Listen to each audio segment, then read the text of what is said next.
સનાથલ ગામની બબાલ હવે જગ જાહેર છે. મારી પાછળ એ જગ્યા છે કે જે જગ્યાએ ડાયરો થયો હતો. આ સમગ્ર મેદાનમાં ડાયરાનું આયોજન થયું હતું. બિરજુ બારોટ, દેવાયત ખવડ, સંગીતાબેન લાબડિયા આ કલાકારો હતા. તમે જોઈ શકો છો કે અહીં હજુ પણ કેટલોય સામાન છે કે જે હજુ આમને આમ પડ્યો છે. ને ભગવતસિંહભાઈ ચૌહાણ છે તેની આ ગામમાં એક મોટી આબરૂ છે, મોટી ઇજ્જત છે. કદાચ આ જ કારણોસર આ સમગ્ર કેસ પણ બન્યો હોઈ શકે છે. નમસ્કાર મિત્રો, અમે સનાથલ ગામમાં છીએ. સનાથલ ગામની બબાલ હવે જગ જાહેર છે. દેવાયત ખવડ, ભગવતસિંહ ચૌહાણ. મારી પાછળ એ જગ્યા છે કે જે જગ્યાએ ડાયરો થયો હતો, ચૌહાણવાડી, જે જગ્યાએ ડાયરો થયો હતો એ જગ્યા આપને બતાવવાનો પ્રયત્ન અમે કરી રહ્યા છીએ. એ જગ્યા કેવી હતી, તે કેટલી પહોળી હતી, કેટલા લોકો બેસી શકવાની તેમાં ક્ષમતા હતી. આશાપુરા મંડપ આ તમે જોઈ શકો છો. આશાપુરા મંડપ ડેકોરેશન હતું અને તે પોતાનો સામાન લઈને હવે જઈ રહ્યા છે. ને તેઓ સાથે અમે વાત પણ કરી હતી, બોલવાનો કંઈ ઇનકાર કર્યો હતો. તમે જોઈ શકો છો કે આ આટલું મોટું ગ્રાઉન્ડ છે. અંદાજિત આમાં તમે ગણી શકો કે 1000થી પણ વધુ પબ્લિક આરામથી સમાઈ શકે, બેસી શકે અને ડાયરો સાંભળી શકે. આ સમગ્ર મેદાનમાં ડાયરાનું આયોજન થયું હતું. બિરજુ બારોટ, દેવાયત ખવડ, સંગીતાબેન લાબડિયા આ કલાકારો હતા.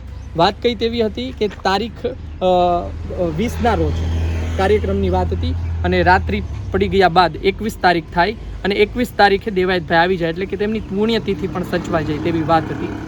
દેવાયતભાઈએ આપ દ્રશ્યો જોઈ શકો છો સમગ્ર કે દેવાયતભાઈ આ વિસ્તારમાં 8:30 થી 9:30 વચ્ચે આવ્યા હતા. પબ્લિક ના હોવાથી તેઓ ગયા, કહ્યું કે ભાઈ મોડેકથી આવું છું.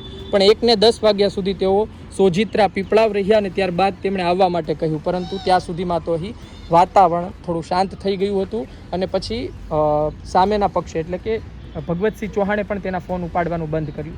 વાત કઈ તેવી હતી કે જ્યારે દેવાયત ખવડને ભગવતસિંહ ચૌહાણ ફોન કરી રહ્યા હતા 12:30 થી 1 વચ્ચે અથવા તેની આજુબાજુના ગાળા દરમિયાન, ત્યારે તેમણે ફોન ઉપાડ્યા નહીં અને આ જ કારણોસર દેવાયતભાઈના માણસની ગાડી ખેંચી લેવામાં આવી, પૈસા લઈ લેવામાં આવ્યા તેવા આક્ષેપ દેવાયતભાઈના અને તેમના વકીલના છે.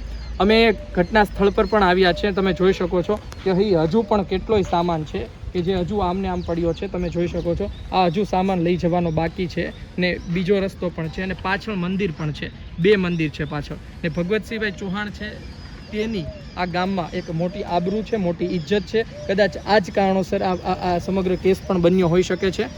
જોવું રહ્યું કોણ સાચું પડે છે, કોણ ખોટું પડે છે. પણ વાત એ છે કે દેવાયતભાઈ ડાયરામાં મોડા પડ્યા હતા, એ સીધી વાત છે. કારણ કે 1 ને 10 સુધી તેઓ સોજિત્રા હતા. કદાચ આવે તો પણ 2 વાગે અને આ પારિવારિક ડાયરો હતો. અને દેવાયત ખવડે જે વાત કરી છે, એમના જે રેકોર્ડિંગ વાયરલ થયા છે તેમાં તેમણે કહ્યું છે કે હાજરી આપીને આવી જશે. હાજરી 1.5 કલાકની ના હોય. દેવાયતભાઈ 1.5 કલાક સુધી સોજિત્રા પીપળાવમાં બોલ્યા હતા. આપનું શું કહેવું છે કોમેન્ટ બોક્સમાં જરૂરથી જણાવજો. આ વિડીયો પસંદ આવ્યો હોય, આ સમગ્ર સ્થિતિ જે બની હતી સનાથલમાં તે ઘટના સ્થળ પર અમે આવી પહોંચ્યા, તે તમને રિપોર્ટ પસંદ આવ્યો હોય તો લાઈક કરજો, શેર કરજો. મને આપશો રજા. નમસ્કાર.